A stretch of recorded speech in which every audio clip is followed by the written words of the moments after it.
Okay, so today I want to talk about something called titration. And it's an acid-base reaction.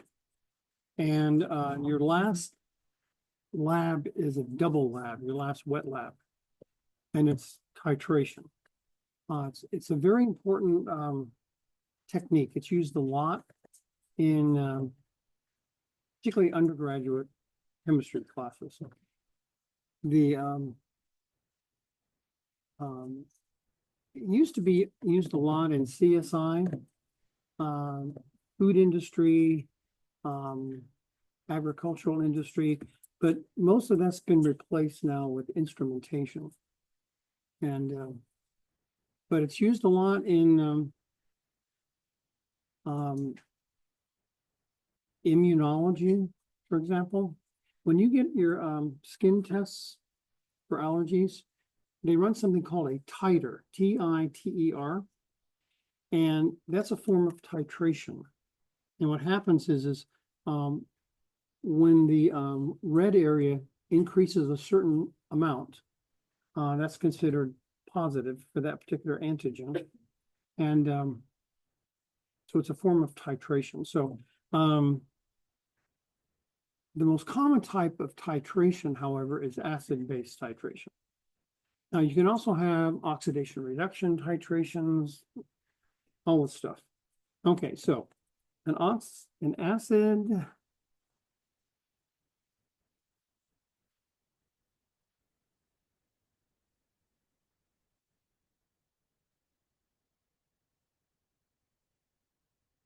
An acid-base titration is based upon the neutralization reaction. And we talked about that in terms of what happens when you mix an acid and a base, things get neutralized. Sometimes it's a 1-to-1 ratio, so that the moles of acid is exactly equal to the moles of base. And sometimes it's not equal. With titration, the basis is exactly equal. So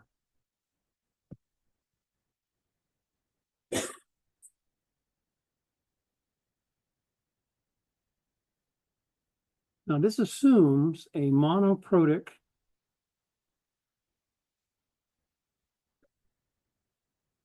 acid. One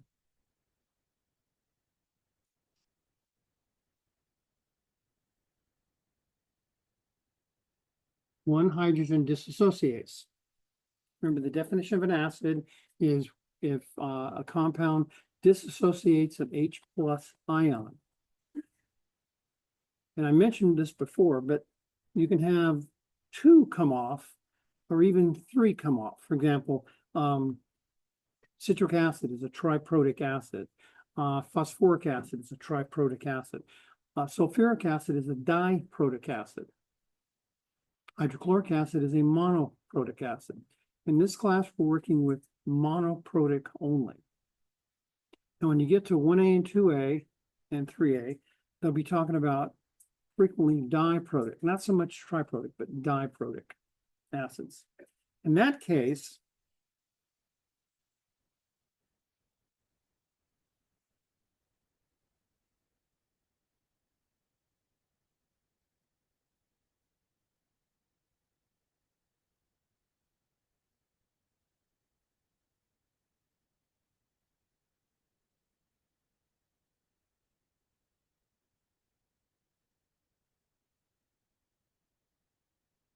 so in the case of a diprotic acid, it's going to take twice as much base to neutralize the acid.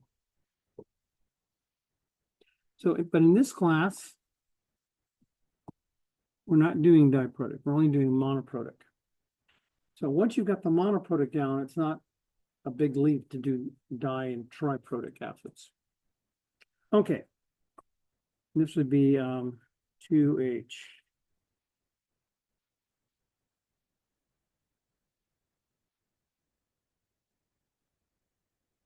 just dissociates. Okay, so let's see what we're doing here.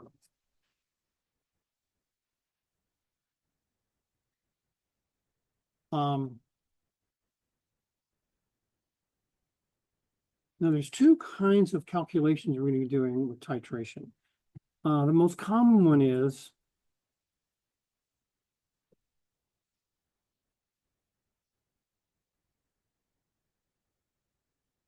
concentration times volume equals moles. Concentration is in liters.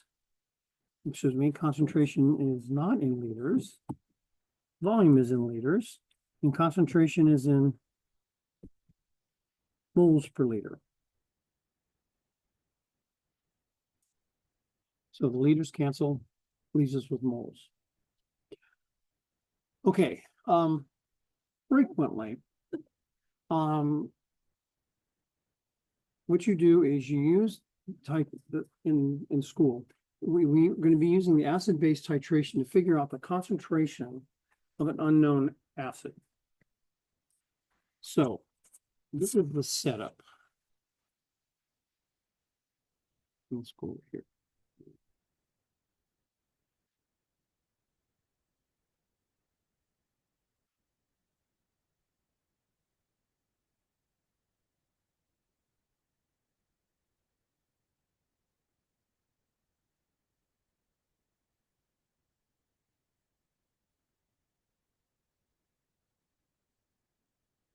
There's a device called a burette.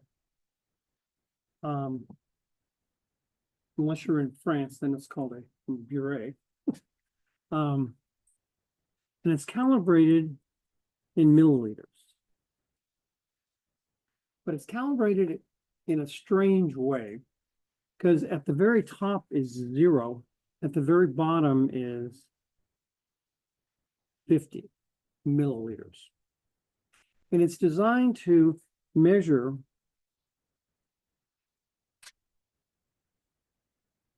volume delivered.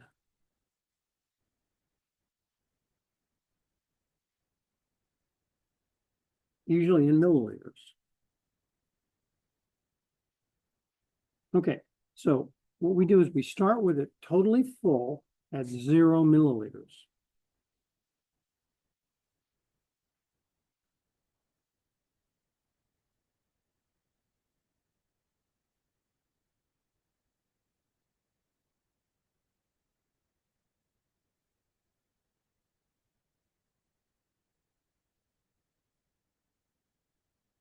Okay, so in the burette goes sodium hydroxide.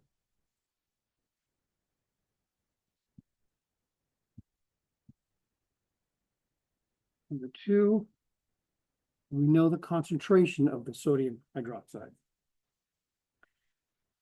Down here is the acid.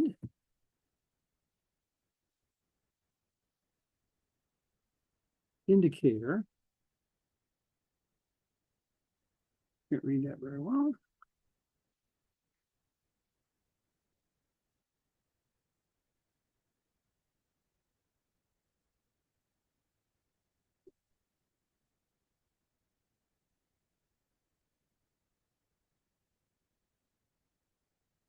We have an indicator, an unknown acid concentration, and a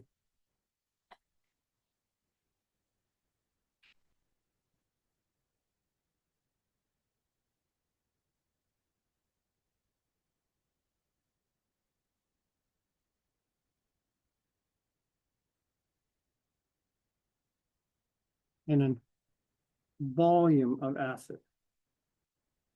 Now, the purpose of the indicator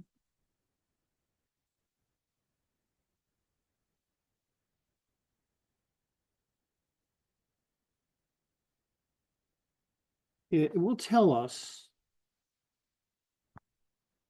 when this happens.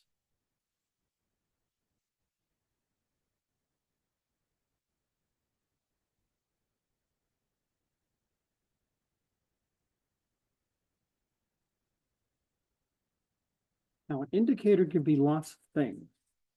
It can be a meter, a pH meter.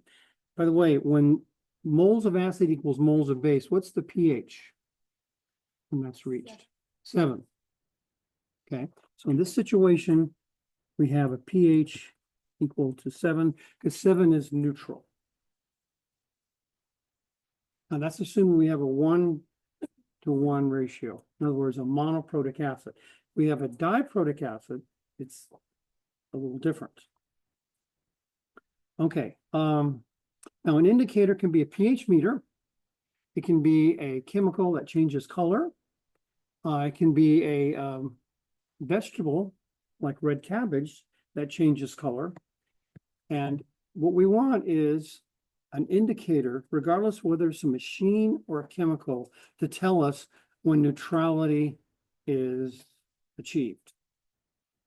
Because when that happens, this statement is true. Only at neutrality. Because once that happens, there are 4 variables there.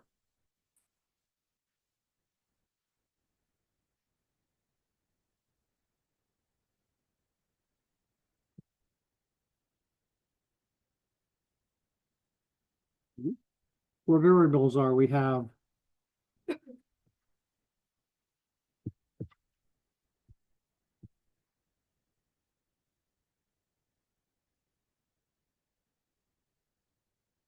concentration of the base, the volume of the base, concentration of acid, and the volume of the acid.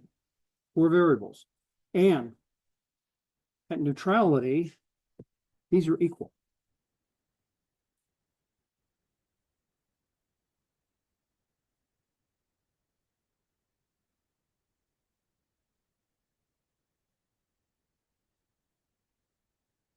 Only at neutrality.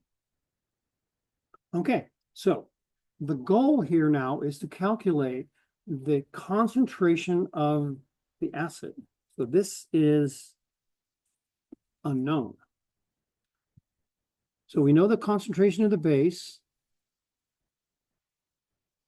We know the volume of the base because we're dripping it in from the burette, drip, drip, drip, until neutrality is reached. Now, in the case of the lab we're going to be doing, we're going to be using something called phenolphthalein, which is an indicator, and it turns this really pretty pink at neutrality. I mean, it's really a cool color. I call it Barbie pink. I mean, it is really pink. However, if it gets really pretty, you've gone too far. The goal is to go very, very faint pink. But anyway, that's the one that's very commonly used. But there are many, many others, including red cabbage. In fact, we did a lab up in Tacoma, and it was a red cabbage lab. We actually boiled the cabbage and made red cabbage indicator. Works really well. And very easy and cheap. And I don't know, it's a really nice lab. I don't know why they don't do it here. They're always talking about money, money, money, and that's a nice cheap lab to do. Okay, so once we're at neutrality, after we drip in the sodium hydroxide from the burette, so we know a known volume of sodium hydroxide. We know a known concentration of base. We don't know what the concentration of the acid is. I'm going to put that acid A. So concentration of acid. And we know the volumes of acid we put in there. Usually it's like 20 milliliters usually, or 10 typically. So that's known. So we have 4 variables. We know 3 of them. We solve for the concentration of the acid.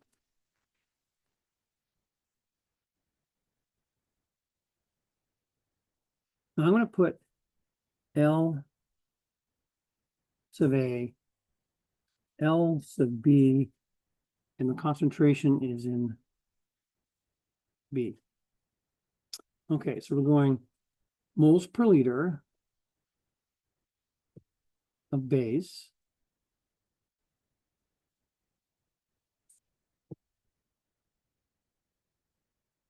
times the liter of base over the volume of acid.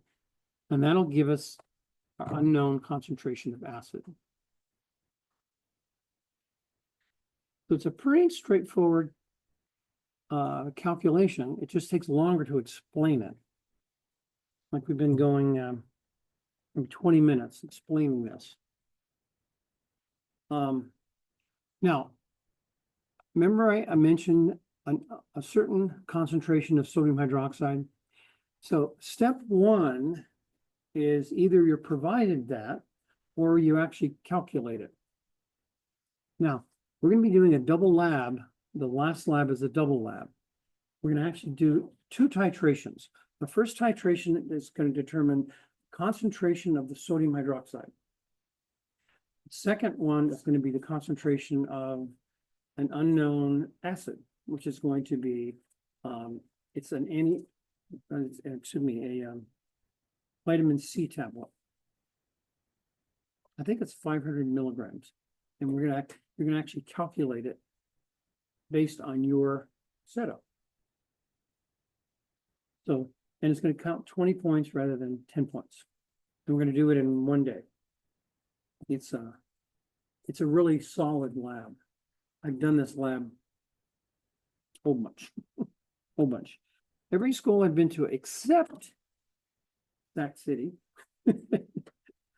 does this lab in their 2A and their Chem A equivalent. They don't titrate over there except in their 1A class, period. And that's the only school I've ever worked at where titration isn't used universally. Like all classes have to do titration, except Sac City. Okay, okay, are there any questions so far on this? It's now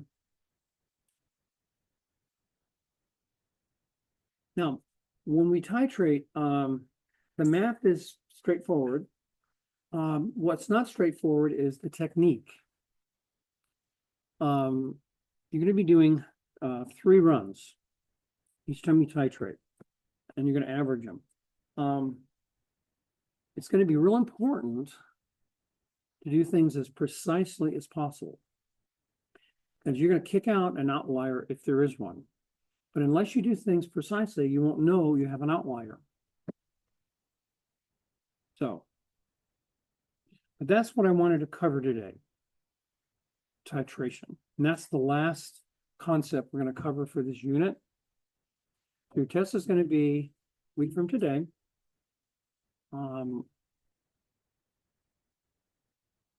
Friday we'll do a review day. And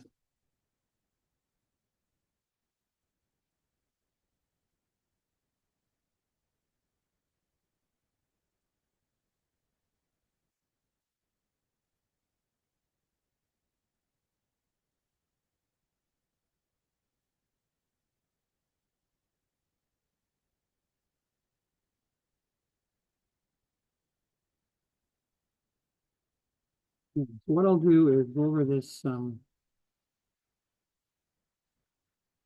this practice test. This stuff here we're going to cover in the next unit. That's called electronic configuration. Everything else is going to be for this test. Okay, so let's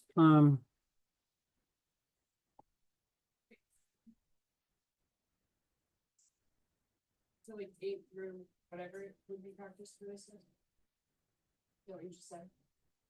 say again. Can you go back to the other screen, the practice test? I just want to make sure I understood. Are you saying that like 8 through wherever it goes? Yeah, 1 through 7. Through 7 is not what we should use for this. Correct. Okay, so 8 through. No. Yeah, I'm going to list things right now Okay. on the new page. Okay. Are the general topics. And then Friday was go do a bunch of problems on each one. Just Okay.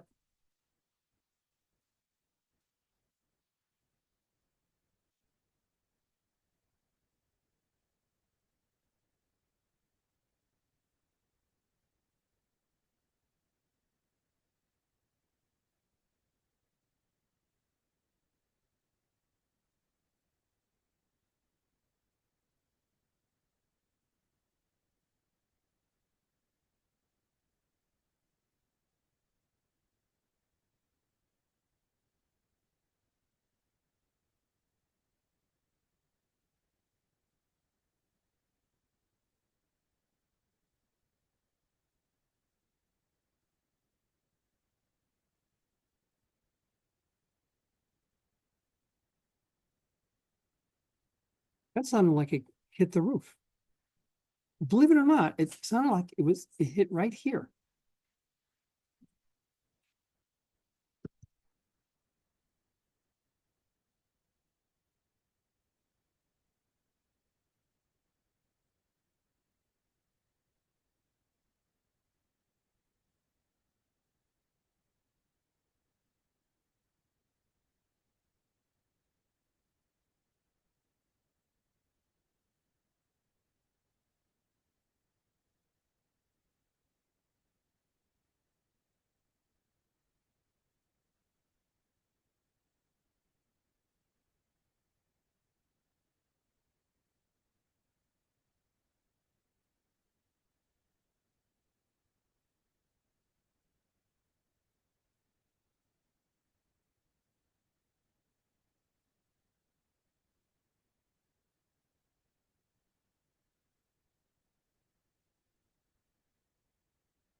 Okay, so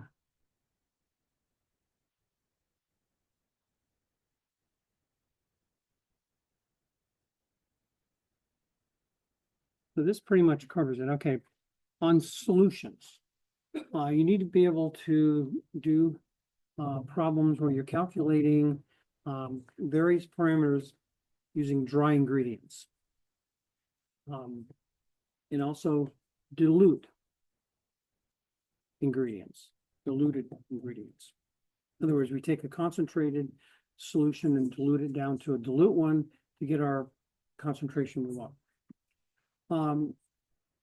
Also, you're going to have an extra credit problem where you take two solutions of known concentration, dump them together, and you need to find out what the final concentration is. We're doing the same thing with acids and bases. Dumping them together, it's a neutralization reaction, but the neutralization is not going to be exactly perfect. So you're going to have excess base or excess acid left over. Also extra credit. You're going to do a titration problem. You need to know what is an acid, what is a base. Qualitatively, you need to be able to describe how a crystal like sodium chloride or sugar dissolves in water. And then the single and double replacement reactions. You have a problem with each one of those. Okay? Yeah. Give us like an example of the extra credit for the 4.27. Yeah. Oh, let's see here. I know I did a problem like that. I got to figure out where it is.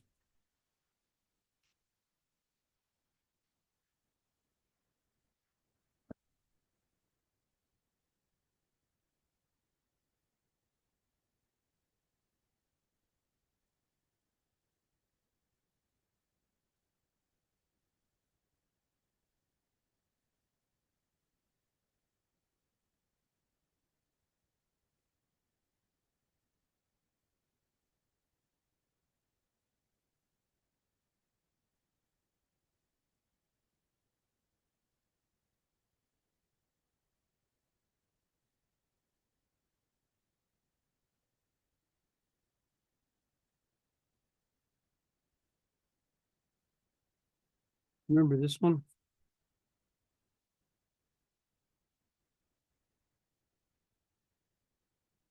We had so many moles of acid, so many moles of base.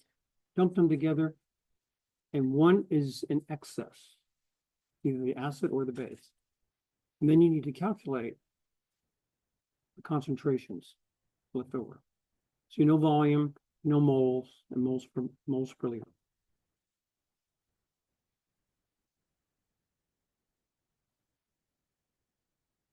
And I don't remember what day we did it. It's, I think it was like this Saturday before last, maybe, The 12th, yeah, last week. the 12th. I wrote it down. Oh, it's the 12th. Okay, and this is complicated, and that's why it's going to be extra credit. But it's, very basic, things, but what's complicated about it, it's a lot of basic things put together.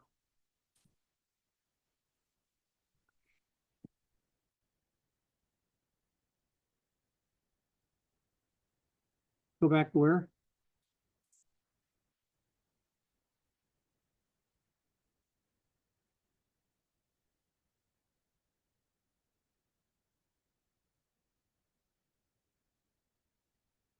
One here, right?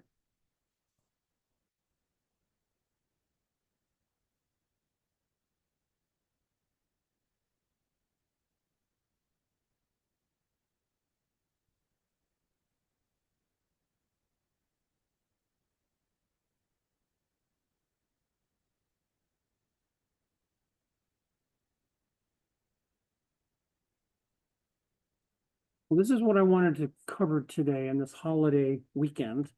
And I'm gonna go over and for the Saturday lab people, we'll go ahead and do the double replacement reaction lab. It's a good lab. Goes pretty fast, pretty good lab. So any other questions? But again, Friday, we're gonna just review. So it's not gonna be any new material. It'll be, practicing what a typical problem would be. And I'll look through practice sets and we'll go through those questions as well, so you get an idea of what that looks like. Yeah.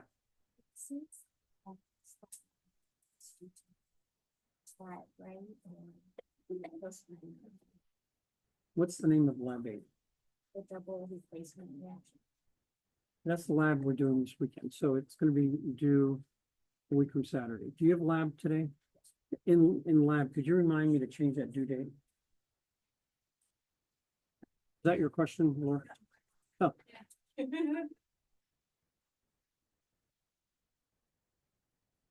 okay,